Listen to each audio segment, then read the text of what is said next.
Bonjour et bienvenue dans ce nouvel épisode d'On fait le point. C'est un épisode un peu particulier sur l'aménagement d'un bateau de régate de 8 mètres pour partir en croisière côtière l'été tranquillement, donc ce que j'ai fait sur mon bateau personnel.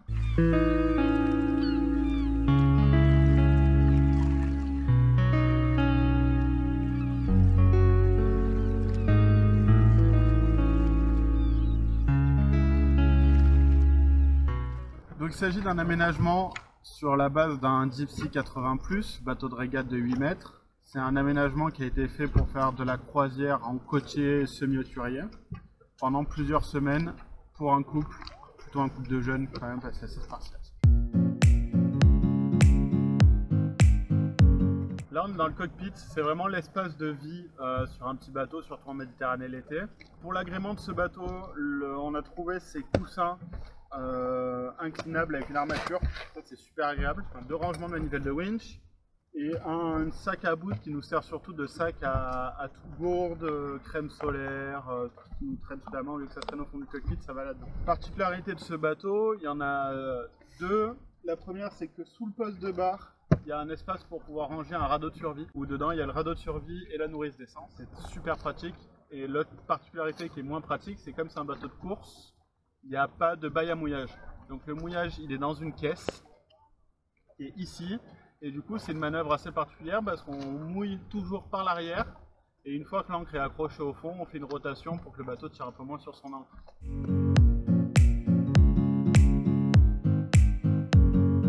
Donc pour la partie hygiène sur le bateau, on a deux douches solaires. Donc il y en a une qui est déjà vide sur ce bord-là, il y a la même de l'autre côté. Ça fait 40 litres d'eau chaude. À deux, on arrive facilement à prendre 4 douches avec 40 litres d'eau chaude. Autre chose, on a une annexe sous forme d'un paddle. On a un paddle en annexe. C'est plus facile à manipuler qu'une grosse annexe sur un petit bateau. Et on en a pris un modèle assez grand et stable pour qu'à deux, on puisse aller au resto le soir quand on est au mouillage. Et dernier changement qui est sur le bateau, ça a été un peu plus de travail, c'est qu'il y a eu confection d'une plage de bain dans le tableau arrière pour faciliter la baignade. Sur le bateau, il y avait un tableau arrière vachement incliné, donc c'était vraiment pas pratique pour aller se baigner et pour installer le moteur. Donc il y a juste un hors-bord sur le bateau. Donc un hiver, donc ça a été coupé dans le tableau arrière, l'idée est de faire deux marches, une où il y a l'échelle de corde pour pouvoir se baigner et remonter, et la deuxième marche qui permet de faciliter l'installation et de tenir la chaise moteur. Ça a été un travail qui a été fait en une quinzaine de jours au sec et qui change complètement l'accès à l'eau et le côté pratique du bateau en été.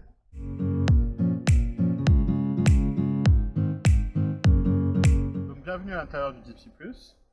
Le Deepsea Plus, c'est un bateau de régate, donc vide à l'intérieur d'origine, avec deux couchettes latérales, deux couchettes cercueil et une pointe avant, pour partir quand même avec un minimum de confort. On a dû rajouter des rangements, un coin cuisine, avoir une électricité un peu plus fiable et un vrai couchage double. Pour le rangement, une des solutions qu'on a décidé, c'est de condamner complètement la pointe avant. On a enlevé les matelas, on a laissé juste la planche de fond. Dessus, on a tout ce qui est vêtements, affaires de toilette, veste de car, bottes, etc.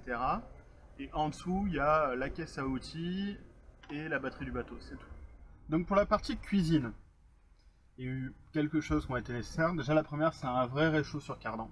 Donc c'est un simple feu, ça suffit déjà pas mal. Mais ça, avec un serre-casserole, ça tient à la gîte, on peut commencer à cuisiner un petit peu, même quand le bateau il est en nave. La deuxième partie, c'est un frigo. Donc c'est un frigo à gaz, ça fonctionne très bien, faut faire quand même un peu attention, on a du gaz à bord. C'est une solution qui marche bien quand on veut un frigo amovible. Parce que le frigo en fait il est là que l'été et dès que l'hiver on régate, il n'y a plus de frigo dans le bateau. Pour la cuisine, on a aussi de chaque bord des filets qui permettent de stocker ce qui est fruits et légumes. Pour stocker tout ce qui est sec et conserve, sous les couchettes on a deux équipés qui sont bien pleins. Et pour l'eau, on a des bonbonnes de 5 litres et deux jerrycans de 10 litres. Et en plus de ça, on a aussi un petit barbecue qui est dehors. Donc c'est le côté où il y a le tableau électrique du bateau. Alors pour l'électricité, on a un pilote automatique, on a les instruments classiques, sondeur, speedo et une VHF. Et après on a feu de nav éclairage intérieur. Donc pour être autonome en énergie, la solution ça a été de mettre un panneau solaire sur la descente, et le bateau en fait est tout le temps en train de charger et tout le temps chargé. Donc ça là-dessus on n'a pas de problème d'électricité, on peut même charger nos téléphones et les ordis sur le bateau. Pour l'aménagement intérieur, ce qu'on a fait aussi, c'est que j'ai fabriqué ce caisson en fibre qui permet de ranger un bloc marine, une pochette avec les papiers du bateau. Par-dessus, j'ai collé du coup un petit rangement, typiquement pour mettre les téléphones, les papiers. Donc pour la couchette centrale, il faut rajouter les lattes au centre, les lattes au milieu et rabattre les coussins.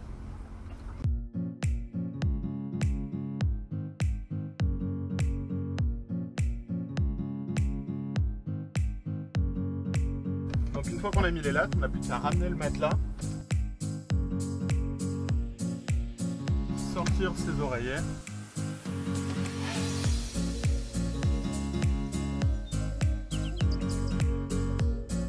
j'ai modifié mon bateau de régate pour pouvoir l'été partir en croisière avec. J'espère que ça va vous donner des idées pour faire pareil avec vos petits bateaux et que ça va aussi vous montrer qu'on peut partir plusieurs semaines avec un petit bateau, donc un petit budget. C'est vraiment plus accessible que ce qu'on peut voir de partout dans les magazines. Pour vous donner une idée, là cet été on a fait, on est parti de Martigues, on est allé jusqu'à La Spezia, donc les 5 terres en Italie. Et l'année dernière on a fait la Corse. J'espère que cette vidéo vous a plu. N'hésitez pas à vous abonner pour avoir plus de vidéos de la chaîne.